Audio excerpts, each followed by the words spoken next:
अस्सलाम वालेकुम। Welcome to simply cooking. आज हम बना रहे हैं कढ़ाई मटन। इसको पेशावरी कढ़ाई मटन भी कहते हैं। तो इसके लिए हमने हाफ़ केजी मटन लिया है। इसको अच्छी तरह से वॉश कर लिया है और जितना हमने मटन लिया है तकरीबन उतना ही हमने टमाटर लिए हैं। यहाँ हमने 400 ग्राम टमाटर लिए हैं और ये हमने लिया है लहसुन का पेस्ट 1 टीस्पून भरकर, और सॉल्ट लिया है टेस्ट के हिसाब से, और थोड़ी सी हल्दी जाएगी इसमें आधा चम्मच। ये हमने साथ में ऑयल लिया है और पानी। तो सबसे पहले प्रेशर कुकर में हम पानी डालते हैं। पानी डालने के साथ ही हम इसमें जो हमने पिसा हुआ लहसुन लिया है यानी लहसुन का पेस्ट लिया है वो डालते हैं 1 चम्मच भरकर,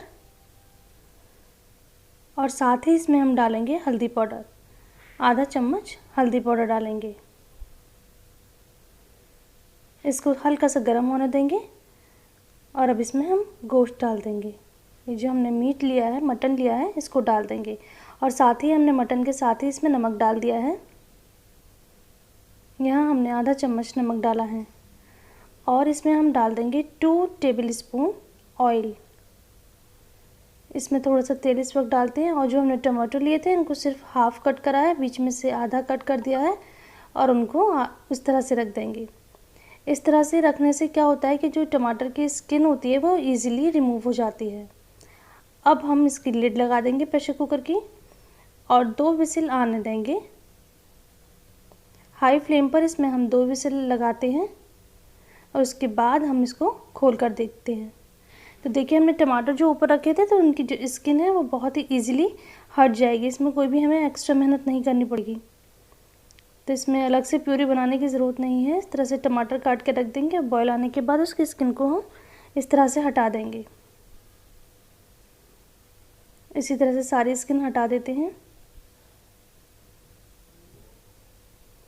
अब इसको हम कढ़ाई में डालते हैं, क्योंकि ये कढ़ाई मटन है, कढ़ाई का सालन है, तो इसको कढ़ाई में पकाना है। लेकिन ये गलने की वजह से इसको अगर हम प्रेशर कुक कर लेते हैं तो ये हमारा टाइम बच जाता है और जल्दी तैयार हो जाती है।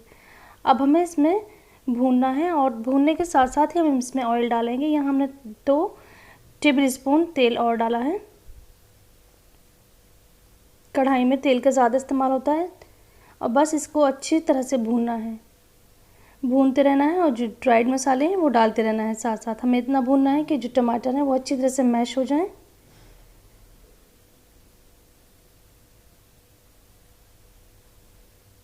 स्पून से इनको मैश करते रहेंगे, चलाते रहेंगे। और यहाँ पे मैंने 2 इंच का अदरक का पीस लिया है, इसको लंबा लंबा जूलियन कट काट लिया है, और साथ ही मैंने 3 हरी मिर्च ली हैं, इनको भी मैंने मोटा मोटा काट लिया है। इसको ऐड कर देंगे, इन दोनों चीज़ों को, अदरक को और हरी मिर्च को। इनको भी डालकर अच्छी तरह से भूनेंगे। फ्लेम को हाई रखना है, हाई फ्लेम पर हम इसको भूनते रहेंगे। कढ़ाई में सिर्फ भूनने का ही काम होता है और बस बहुत ही जल्दी तैयार हो जाती है। अब हम अपने टेस्ट के हिसाब से यहाँ पे लाल मिर्च डालेंगे। मैंने यहाँ पर आधा चम्मच लाल मिर्च डाला है और साथ ही 1 चम्मच धनिया पाउडर डाला है, और ये डाला है मैंने आधा चम्मच गरम मसाला। इन सबको भी अच्छी तरह से भूनेंगे ताकि जो मसाले हैं वो भुन जाएं। और ये साथ ही मैंने डाली है 1 चम्मच काली मिर्च का पाउडर यानी ब्लैक पेपर पाउडर। यहाँ बस यही मसाले जाते हैं, मिर्च, धनिया पाउडर, गरम मसाला पाउडर और काली मिर्च का पाउडर। और ये जो हमने पानी इसका, जिसमें हमने ये मटन बॉईल करा था, उसका पानी थोड़ा सा बचा लिया था, वो पानी को थोड़ा डालेंगे और इसको भूनते रहेंगे, कच्चा पानी नहीं डालेंगे। और साथ ही जाएगा सॉल्ट। सॉल्ट हमने पहले मटन को बॉईल करने में भी डाला है, तो इस टाइम ज़रा ध्यान से सॉल्ट डालें अपने टेस्ट के हिसाब से। अब यहाँ पर मैंने आधा कप योगर्ट यानी दही लिया है, इसको फेंट कर अच्छी तरह से इसमें ऐड कर दिया है। ये कढ़ाई भुन चुकी है, ये जो मटन है ये अच्छी तरह से भुन चुका है। अब हम इसमें दही ऐड कर दिया है। दही डालने के बाद हम इसको चलाएंगे बस 1 मिनट के लिए, और फ्लेम को हाई ही रखना है। बस अब अभी इस पर लिड लगा देते हैं ताकि जो दही का पानी है वो रिलीज़ हो जाए और जो मटन है वो अच्छी तरह से और टेंडर हो जाए। बस 5 मिनट के बाद ही हम लिड हटाकर देखते हैं।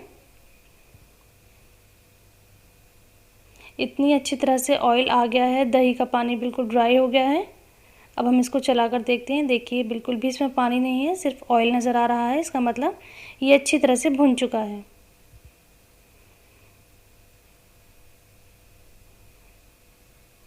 अब इसके टेस्ट को इन्हेंस करने के लिए हम यहाँ पर क्रीम डालेंगे। ये बिल्कुल ऑप्शनल है, आप चाहें तो डालें, चाहें तो ना डालें।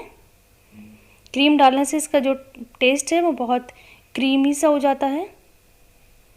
तो यहाँ पर मैंने आधा कप फ्रेश क्रीम लिया है, वो डाल दिया है और फ्लेम पर, हाई फ्लेम पर ही इसको थोड़ा सा फ्राई करना है।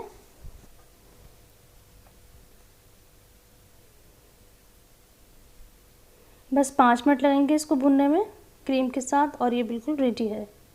इसको हम ढक देते हैं ताकि जो ऑयल है वो अच्छी तरह से ऊज आउट हो जाए। ये देखिए कितनी अच्छी हमारी कढ़ाई तैयार हुई है। बहुत ही इजी है, बहुत ही मज़े की बनती है। आप लोग ज़रूर ट्राई करिएगा।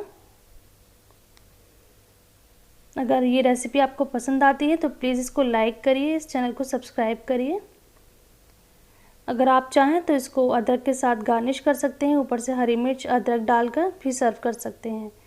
तो अभी इसको डिश आउट करा है। उम्मीद करती हूँ आपको ये रेसिपी पसंद आएगी। Thanks for watching. अल्लाह हाफिज़।